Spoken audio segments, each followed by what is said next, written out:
friends, thought he was absolutely crazy coming over here right now. Why would you do that? We know that we know, we're travel people, we understand, we get it. But that is the messaging. Jordan is safe.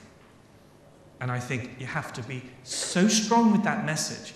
It is safe. It is the safe place to be. End of.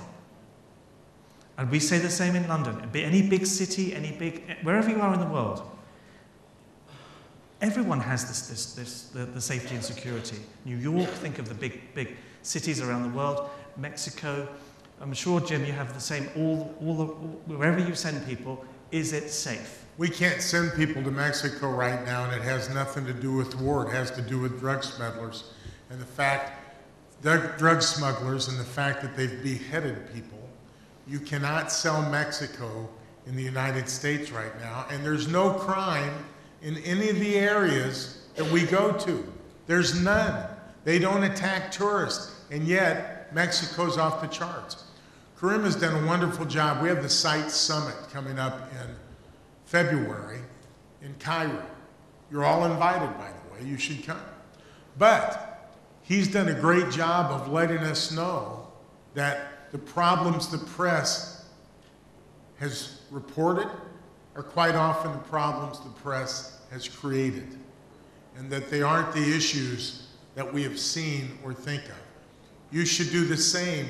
When your neighbors have problems, let them rest assured that Jordan does not.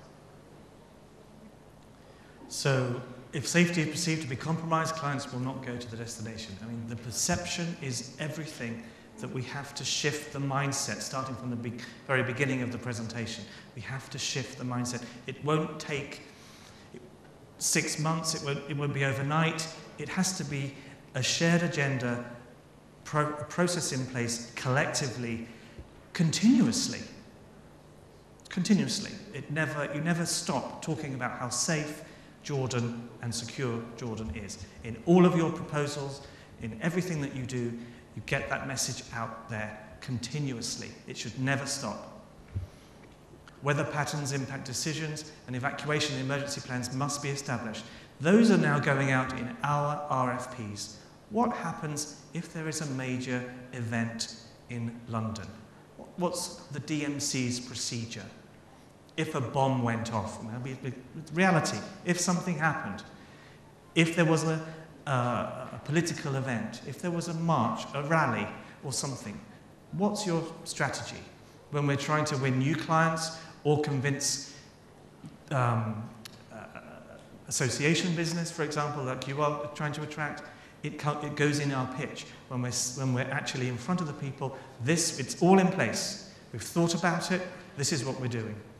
As we all know, it rarely happens. It rarely needs to be implemented, but it's there. Any destination in the news with political or economic unrest will be viewed as unacceptable by most clients. Back to that safety thing again. Back to that. Yeah, we read the news, the Twitter, we're beginning to get a little bit more savvy. We really are. We're getting a little bit more cynical about the press. I think us as individuals are, anyway, not yet alone corporately, but it's still there. For the US, any destination with a State Department warning will not go. That's a no-brainer. And the new travel documentation requirements is not really impacting where people go with border travel. I thought that was interesting. And cruises. Cruises are perceived as a safer way to travel due to the flexibility to adjust ports, etc., etc. Now, when I talk to some of my clients that I've known and loved for many, many years, and we visit them, especially in the US, they say, we're sick of cruises. We're sick of just sending these people on these boats and they're not having this wonderful motivational experience, life-changing things, like going in the Dead Sea, like being in the lowest point of the earth, like some of the things that we experienced this week, Jim, that was, as we call it, when we kicked the bucket, so many things you have to do before you die. We did some of those things that we always wanted to do, and that's what Jordan has.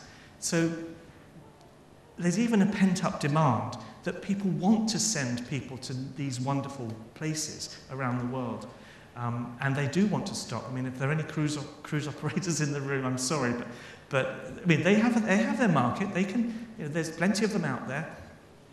But there are many other ways. The incentive, motivational experience, adventure is back, and they want to give them a memorable experience with their programs.